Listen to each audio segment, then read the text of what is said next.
A solenidade de Jesus Cristo, Rei do Universo. Celebramos também o Dia Nacional dos Cristãos Leigos e Leigas. Sejam todos e todas muito bem-vindas, bem-vindos e bem-vindas.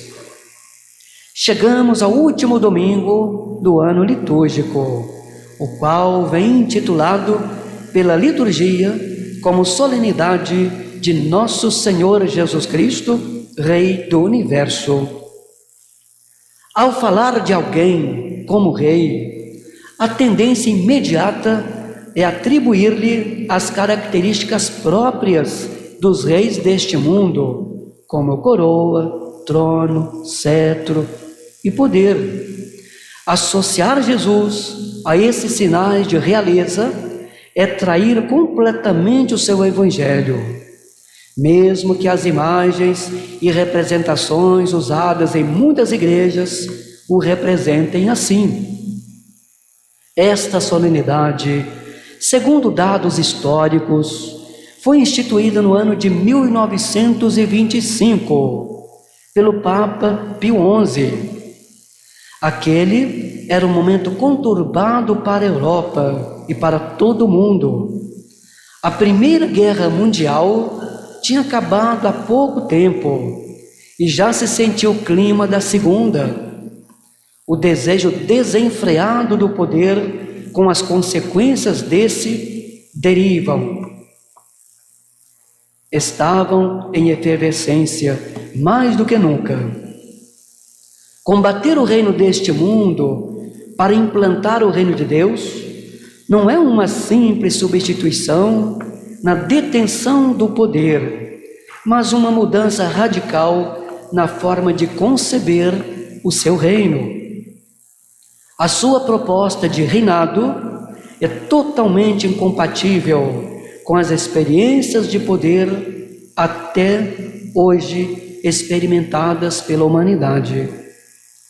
Jesus não propõe apenas um mundo diferente desse que tem proporcionado os detentores de poder, mas um mundo totalmente oposto, com relações completamente novas, capazes de gerar paz, justiça e fraternidade.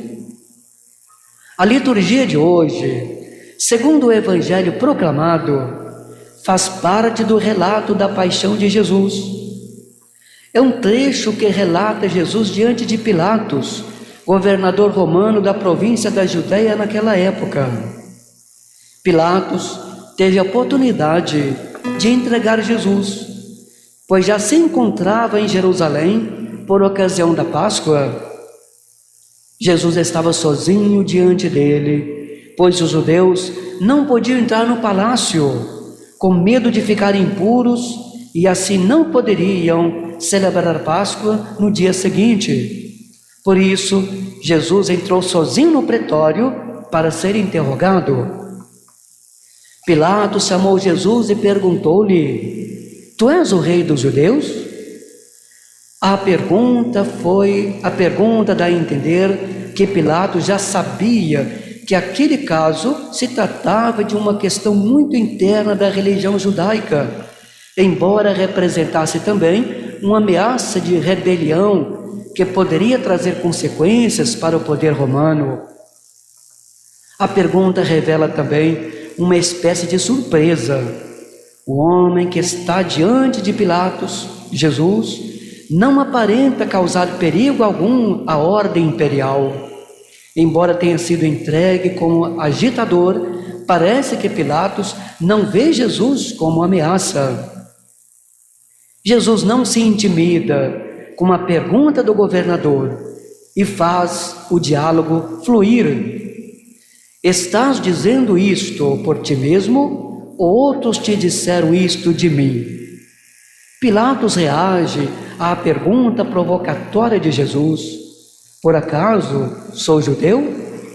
O teu povo e os sumos sacerdotes te entregaram a mim. Que fizeste? A intenção do governador é isentar-se o máximo possível da responsabilidade pela condenação de Jesus.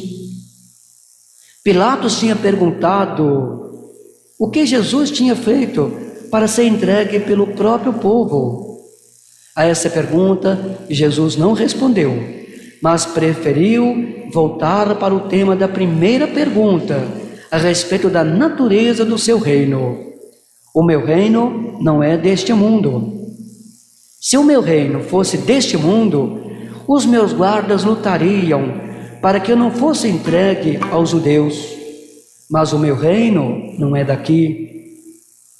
A declaração meu reino não é deste mundo é bastante esclarecedora, mas também fácil de ser mal interpretada. O seu reino, baseado na justiça, no amor e na fraternidade, deve ser efetivado nesse mundo, onde estão as pessoas com suas necessidades e angústias. O reino de Jesus não é deste mundo, por não se assemelhar aos reinos aqui presentes, mas deve ser construído e vivido já neste mundo. A nova indagação de Pilatos, finalmente Jesus afirma que é rei, mas faz questão de reforçar a incompatibilidade entre o seu reino e aquele que Pilatos representava.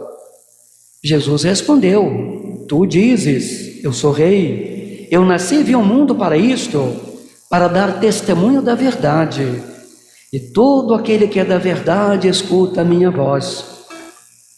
Jesus não veio ao mundo como uma missão restrita a uma nação, mas trouxe um projeto de reino universal, baseado na verdade. Eu vim para que todos tenham vida e a tenham em plenitude. Na ceia, ao responder a uma pergunta de Tomé, Jesus se revelou como o caminho, a verdade e a vida. João 14:6. Finalmente, no processo diante de Pilatos, Jesus reafirma a sua relação com a verdade e sua missão de testemunhá-la. A verdade é um atributo de Jesus e, ao mesmo tempo, a sua meta e missão, como deve ser de seu discipulado. Não se trata de uma doutrina para ser preservada e anunciada, mas de uma realidade a ser vivida e testemunhada, o que só é possível em estreita comunhão de vida com Ele, com Jesus. É essa comunhão que faz nascer o verdadeiro reino por Jesus anunciado. Celebramos hoje o Dia Nacional dos Cristãos Leigos e Leigas, com o tema Testemunhas de Jesus Libertador no compromisso com a vida. O Dia Nacional dos Cristãos Leigos e Leigas é comemorado há 30 anos, sempre no último domingo antes do Advento, na festa de Jesus Cristo, Rei do Universo. O tema nos motiva a pensar a vocação e missão dos leigos e leigas como cristãos. Testemunhar Jesus e ser artífice de seu reino de amor, justiça, igualdade, solidariedade. E como imitação do Mestre, estar a serviço da vida. Prezados irmãos e irmãs, a santidade pessoal passa pela cruz, e a renovação do mundo começa pelo coração de cada um de nós. Não há outro caminho senão este para estabelecer o reinado de Jesus Cristo, Rei do Universo. Louvado seja nosso Senhor Jesus Cristo. Para sempre seja louvado.